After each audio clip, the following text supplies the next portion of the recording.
So we'll call it our monthly senatorial update with Senator James Lankford of Oklahoma. Good morning to you, sir. Good morning to you as well. Glad to be able to visit with you. Tragic news out of Oklahoma City, and anyone who's walked in the halls of power even a little bit was acquainted with Aubrey McClendon, because there's rarely been a more active Oklahoman, let's say, involved in just anything promoting Oklahoma City especially, and the state as a whole.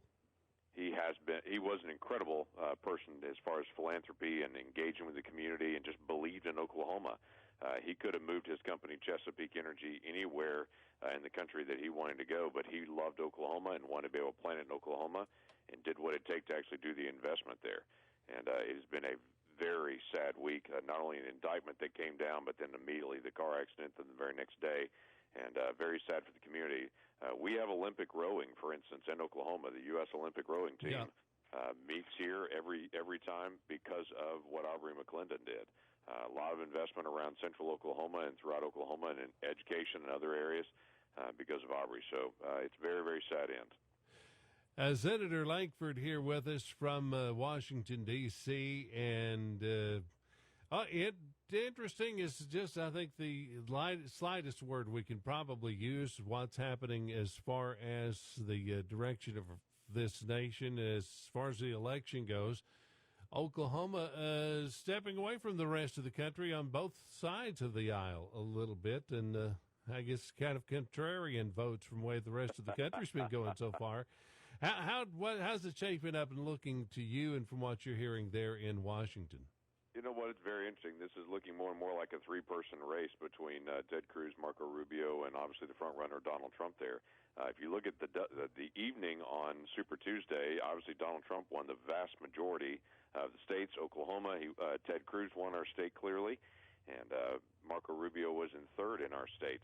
But if you look at the delegate counts, all three, Donald Trump, Ted Cruz, and Marco Rubio, all have strong delegate counts, because in every state during Super Tuesday, the percentage of your win was also the percentage of your count. And so it looks very similar. Donald Trump's got about 300 delegates, Ted Cruz has got about 200, and Marco Rubio's got about 100. And so all of them are still in the hunt as they're racing towards about 1,300 total delegates is what they've got to get to. So there's a lot of race still to go in the next 2 weeks. It'll be awful noisy nationwide. I know your phone was ringing, Senator Lankford, a few times about some candidates asking if you would support them directly and publicly, and you stayed out of that part of the fray, as far as I've been able actually. to do. Obviously, I served with Ted Cruz and Marco Rubio, both great senators and both with a great set of ideas. They have different approaches.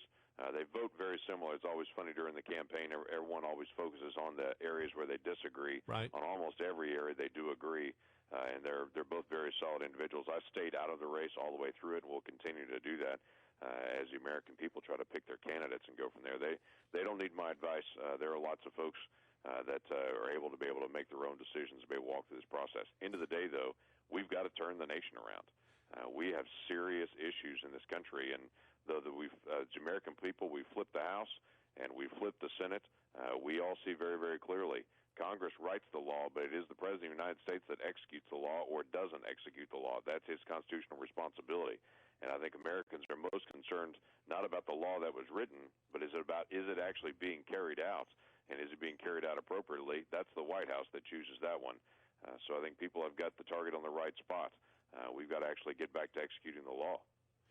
And now coming up here is Senator James Lankford with us from Washington, D.C., and you guys, and saying you guys, meaning the Republican senators, drawing a lot of fire from the news media and certainly from the White House and Democratic candidates for president in the decision by the Senate leadership to not even hold hearings on any nominee that President Obama might send your way. Of course, it's really kind of a moot point until the president does choose a nominee, if he decides to do so. Are you in agreement with your leadership on that decision?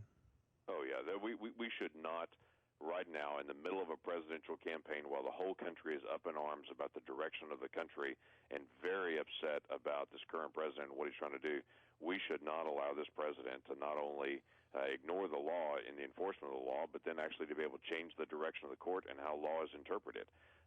This is about, we're in the middle of a presidential campaign. Let the American people decide the direction the court is going and the direction of the White House. So this is the wrong time to pick a justice for the Supreme Court. And so we will continue to say to the president, you can do your duty, but the duty of the Senate is what's called advice and consent. We would advise that the American people make this choice, and we would not give our consent to that. There you so go. It's not the obligation of the Senate to do whatever the president wants. This is a 50-50 thing according to the Constitution. The president and the Senate have to agree before anyone can move on. So we'll withhold that and say, let's let the next president determine this and let the American people decide who's going to be in the Supreme Court. And as I understand, our president hasn't really been asking much advice from the Senate of late either. No, he keeps saying, I have a phone and a pen. I'm going to try to run over Congress. And then he gets mad when Congress does our job and says, no, you're not going to run over the American people and over Congress.